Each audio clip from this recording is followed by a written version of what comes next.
नमस्कार मंडळी मी गणेश ठाकरे महाराष्ट्र नेता या चॅनलवरती आपलं सहर्ष स्वागत आहे. मंडळी, अजितदादांचं निधन झाल्यानंतर सुनेत्रा पवार यांच्या खांद्यावरती उपमुख्यमंत्री पदाची धुरा देण्यात आली, तर राष्ट्रवादी पक्षाची देखील त्यांच्याच खांद्यावरती धुरा देण्यात आली.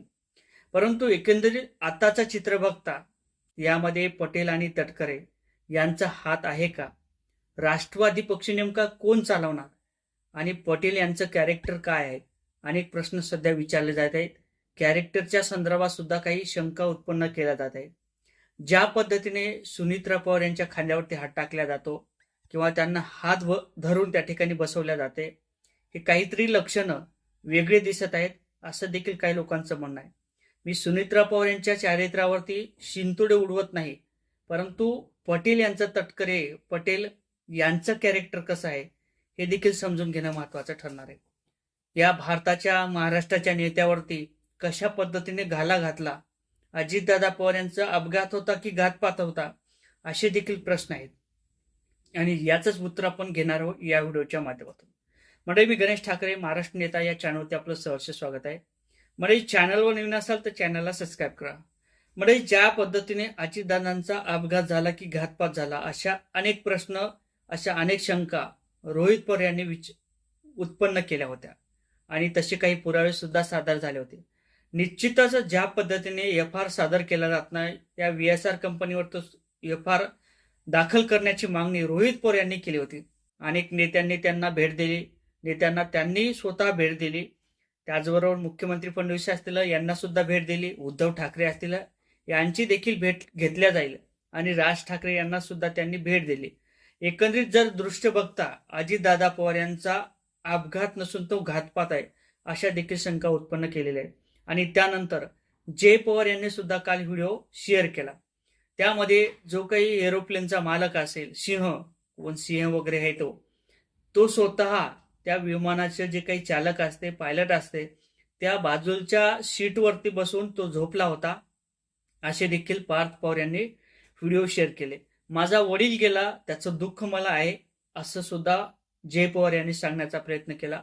पार्थ पवार जरी गप्प असतील, त्यांच्याही मनात तशाच पद्धतीच्या शंका आहेत आणि रोहित पवार ज्या पद्धतीने प्रश्न मांडतात त्यातून अनेक शंका उत्पन्न केल्या जात आहेत. आणि त्यानंतर अजितदादा पवार यांचं निधन झाल्यानंतर सुनेत्रा पवार यांना उपमुख्यमंत्री पद देण्यात आलं. राष्ट्रवादी पक्षाची धुरा सुद्धा त्यांच्याच खांद्यावरती टाकण्यात आली. परंतु अनेकांचं म्हणणं आहे की पटेल आणि तटकरे राष्ट्रवादीचा कारभार बघतील, अजितदादा पवार यांचा पक्ष चालवतील. ज्या पद्धतीने सहानुभूती घेण्याचा प्रयत्न पटेल करत आहेत, कधी सुनेत्राताई यांना सुनेत्राताई म्हणून आवाज देत नाहीत, सुनेत्रा वहिनी म्हणून आवाज दिला जातो.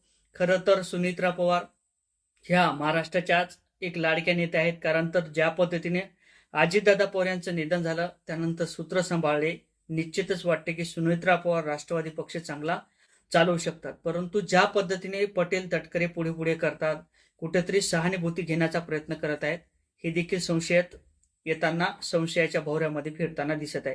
तुम्ही बघितलं असेल की सुनेत्रा पवार यांच्या खांद्यावरती हात टाकला जातो सहानुभूती घेण्यासाठी, की आम्ही कसं सुनेत्रा पवार यांना सांभाळतोय, आम्ही कशी त्यांची काळजी घेतोय. कधी हात धरला जातो, त्या ठिकाणी या ठिकाणी बसा, त्या ठिकाणी बसा, अशा पद्धतीचा दाखवण्याचा प्रयत्न पटेल यांच्या माध्यमातून केला जातो.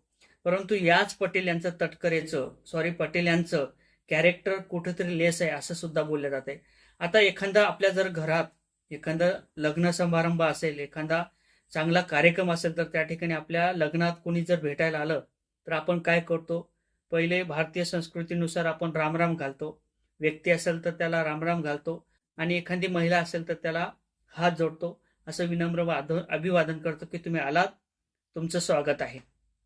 जास्तीत जास्त एखादा नेता किंवा राजकारणी नेता असल्या कारणाने कदाचित एखादी महिला असेल तर त्या ठिकाणी हात आपण हातात देतो. परंतु चक्क म्हणतो मी, पटेल यांनी त्या ठिकाणी जे काही शिल्पा शेट्टी लग्नात आल्या होत्या, अक्षरशः जर आपण एखाद्या विदेशात गेल्यानंतर कसं फ्रान्सची संस्कृती वेगळी असेल, अमेरिकेची संस्कृती वेगळी असेल, त्या पद्धतीने आपण गळा भेट घेतलेलं दृश्य आपल्याला काही व्हिडिओच्या माध्यमातून, काही फोटोच्या माध्यमातून दिसलं असेल. शिल्पा शेट्टी यांना त्यांनी गळा भेट घेतली होती. आता तुम्ही म्हणसाल मग गळा भेट घेतल्याने काही फरक पडतो. ज्या मनात आपल्या व्यक्तीच्या भावना असतात त्या पद्धतीने आपण व्यक्त होतो. म्हणून एखादी व्यक्ती एखादी व्यक्ती आपल्यापेक्षा मोठी असेल तर आपण त्या ठिकाणी पाया पडतो, परंतु पटेल यांच्या भावना काही वेगळ्या आहेत.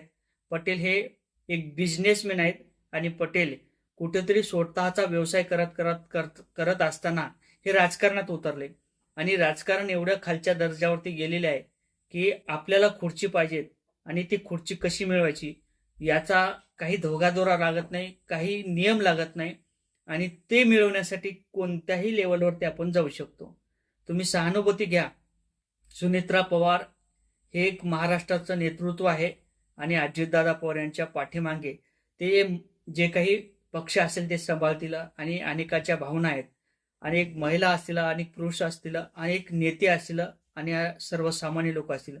एकाच नजरेने त्यांच्याकडे बघतात की सुनेत्रा पवार यांच्या खंबीरपणा आणि किंवा त्यांचं नेतृत्व हे महाराष्ट्राला परत लाभो. अजितदादा पवार यांच्यासारखं नेतृत्व या महाराष्ट्राला मिळो, राष्ट्रवादी पक्षाला मिळो अशी प्रत्येकाची भावना आहे.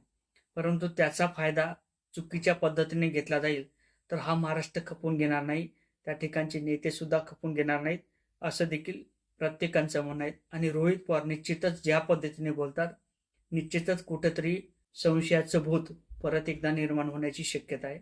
अजितदादा पवार यांचा पक्ष सुनेत्रा पवारच हे व्यवस्थित चालवतील. तुमच्या सहानुभूतीची गरज नाही, तुम्ही हात पकडून सांगण्याची गरज नाही किंवा खांद्यावरती हात टाकून सांगण्याची गरज नाही. जर आज अजितदादा असते तर हे जर असं घडलं असतं तर निश्चितच हात कलम केल्याशिवाय राहिले नसते असं मला तरी वाटतं.